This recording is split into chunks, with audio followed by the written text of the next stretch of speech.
எல்லோருக்கும் வணக்கம். நான் கோயம்புத்தூர்லேருந்து எஸ் கணபதி ஃபார்ம்ஸ்லேருந்து பேசுகிறோம். நாங்கள் கடந்த 10 வருடமாக இயற்கை விவசாயங்கள் பண்ணிகிட்ருக்குறோம். எங்களுக்கு தெரிஞ்ச முறையில் பசுமை விகடன் புக்கு படித்து அதில் தெரிஞ்சுக்கிட்ட விஷயங்கள் எல்லாம் பார்த்து இயற்கை விவசாயத்து மேலே ஏற்பட்ட ஆர்வத்தால் மக்களுக்கு ஒரு நல்ல பொருளை கொடுக்கணும்னு சொல்லி இயற்கை விவசாயங்களை பண்ணிகிட்ருக்குறோம். இப்போதைக்கு இந்த இயற்கை விவசாயம் வந்து பெரிய லெவலில் வளர்ச்சி அடைஞ்சிருக்குது.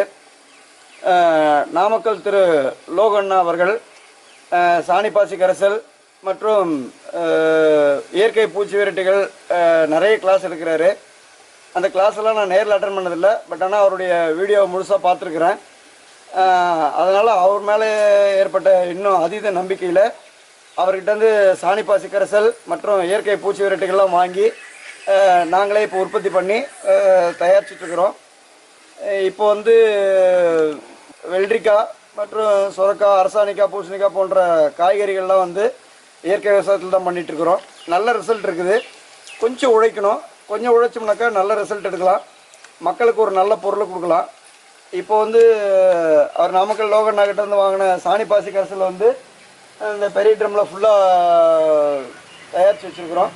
இன்றைக்கி அதுலேருந்து ஒரு 200 லிட்டர் எடுத்து வெள்ளரி செடிக்காக வந்து இப்போ விட்டுட்ருக்குறோம். போன முறை வந்து வெள்ளரி வந்து முழுக்க இயற்கை விவசாயத்தில் தான் பண்ணியிருந்தோம். இந்த முறை வந்து செடி வந்து நட்டு இப்போ 1 மாதம் ஆகிடுச்சு. ஆனால் இந்த 30 நாளில் வந்து எந்த விதமான உரமும் கொடுக்கல. நான் போன முறை கொடுத்த இயற்கை உரங்களே வந்து நல்லா இருந்த ரிசல்ட் வந்து உற்பத்தி ஆனதுனால செடி பூ பூக்கிற ஸ்டேஜ் வரைக்கும் இன்னும் எந்த உரமும் கொடுக்கல. ஆனால் செடி வந்து ரொம்ப நல்லா தரமாக வந்துருக்குது.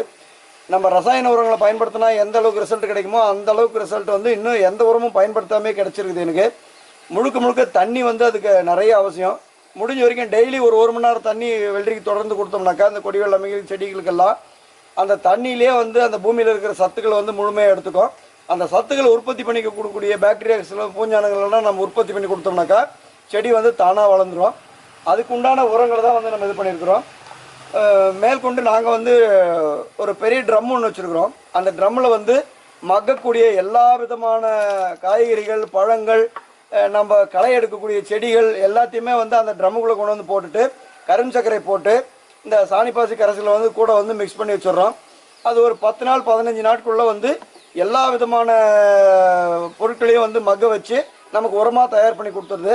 10 நாளைக்கு ஒருக்கா ஒரு ட்ரம் வந்து அதுலேருந்து ஃபில்டர் பண்ணி எடுத்து முழுசாக ஃபில்டர் பண்ணி எடுக்காமல் ஒரு 1/4 ட்ரம் அதிலே விட்டுருவோம். அந்த மிச்சம் இருக்கிறதெல்லாம் மறுபடியும் அதில் கரும் சர்க்கரையும் சாணியும் போட்டுட்டோம்னா அடுத்த ஒரு 3 நாள் 4 நாளில் வந்து அது ரெடி ஆகிடும். அதுலேயே நமக்கு கிடைக்கிற அந்த பால், தயிர், நமக்கு என்னென்ன பாக்டீரியாஸ் உருவாக்கக்கூடிய பொருட்கள்லாம் கிடைக்குதோ அது எல்லாத்தையுமே அதில் கூட நான் மிக்ஸ் பண்ணிப்பேன். ஒரு முறையான காம்பினேஷன் கிடையாது, பட் ஆனால் வந்து ரிசல்ட் வந்து நல்லா இருக்குது. மக்கக்கூடிய எல்லா பொருட்களும் அது உள்ளே வந்து போட்டு மக்க வைக்கிறோம் நாங்கள். அதனால் வந்து பார்த்தீங்கன்னாக்கா வாரத்துக்கு ஒருக்கா எனக்கு ஒரு ட்ரம் கிடச்சிட்டே இருக்குது. 200 லிட்டர். இந்த 200 லிட்டர்ன்றது வந்து ஒரு அரை ஏக்கருக்கு வந்து முழுமையாக ரிசல்ட் கிடைக்குது. எல்லா விதமான இயற்கை பொருட்கள், காய்கறிகளுமே வந்து நாங்கள் இந்த உரங்களை பயன்படுத்தி செஞ்சிட்ருக்குறோம். ரிசல்ட் நல்லா இருக்குது. காய்கறிகளும் வந்து வாடாமல் நல்லா இருக்குது. பீர்க்கங்காய் பண்ணிகிட்ருக்குறோம். எல்லா ஐட்டங்களும் வந்து இதிலே தான் பண்ணிகிட்ருக்குறோம். வெண்டைக்காய்க்கு வந்து நல்ல ரிசல்ட், அருமையான ரிசல்ட் கிடைக்கிது வெண்டைக்காய்க்கெல்லாம். போன முறை வெள்ளரியும் பண்ணியிருந்தோம், அதுலேயும் நல்ல ரிசல்ட் இருந்தது. காய்கறிகள் வந்து எல்லாமே நல்ல ரிசல்ட் இருக்குது. கொஞ்சம் முயற்சி பண்ணோம்னாக்கா இந்த ரசாயன உரங்கள்லாம் தவிர்த்துட்டு, பூச்சிக்கொல்லிகள்லாம் தவிர்த்துட்டு மக்களுக்கு ஒரு நல்ல பொருட்களையும் கொடுக்கலாம். செலவு கம்மி, ஆனால் நம்மளுடைய உழைப்பு அதில் கொஞ்சம் ஜாஸ்தியாக இருக்கும். ஆனால் வந்து பார்த்தீங்கன்னாக்கா உங்களுக்கு வந்து ஏதாவது ஒரு பொருள் நஷ்டமாகுது அப்படின்னா கூட இந்த உரத்து மூலியமாக ஆகிற நஷ்டம் வந்து உங்களுக்கு ரொம்ப கம்மியாக இருக்கும். குறைஞ்சபட்சம் வந்து பார்த்தீங்கன்னாக்கா நீங்கள் அதில் ஒரு 10,000 செலவு பண்ணுறீங்கன்னா இதில் ஒரு 2,000 செலவு பண்ணால் போகிறோம். உங்களுக்கு 5 மடங்கு வந்து ரிசல்ட் வந்து இது வந்து உங்களுக்கு உற்பத்தி பண்ணி அதிகமாக கொடுக்குது. தரமான பொருளையும் உற்பத்தி பண்ணலாம். இந்த அளவுக்கு இந்த இயற்கை விவசாயத்தை வெளியே கொண்டு வரதுக்கு முயற்சி பண்ணுற எல்லா இயற்கை ஆர்வலர்களுக்கும், பசுமை விகடன் புத்தகத்துக்கும், இயற்கையை வளர்க்கக்கூடிய அனைத்து அன்பர்களுக்கும் இந்த வீடியோ மூலிமா நான் நன்றி தெரிவிச்சுக்கிறேன். குறிப்பாக என்னுடைய ஆசான் திரு லோகண்ணா அவர்களுக்கு இந்த வீடியோ மூலிமா ஒரு பெரிய நன்றியை தெரிவிச்சுக்கிறோம். மேலும் இந்த இயற்கை விவசாயத்தை வளர்க்கறதுக்கு அவர்கள்லாம் பாடுபடணும் அப்படின்னு சொல்லி கேட்டுக்கிறோம். இது சம்பந்தமான ஆராய்ச்சிகள்லாம் நிறைய பண்ணி எங்களுக்கு உதவி பண்ணணும். இது வரைக்கும் கொடுத்துருக்கிற இந்த அனைத்து பொருட்களுமே வந்து ரிசல்ட் ரொம்ப நல்லா இருக்குது. மேலும் இதை வந்து மக்கள்கிட்ட கொண்டு சேர்க்கணுன்றதுக்காக வந்து எஸ் கணபதி ஃபார்ம்ஸ்லேருந்து கோவையிலேருந்து உங்கள் நண்பன் இயற்கை விவசாயி. வணக்கம்.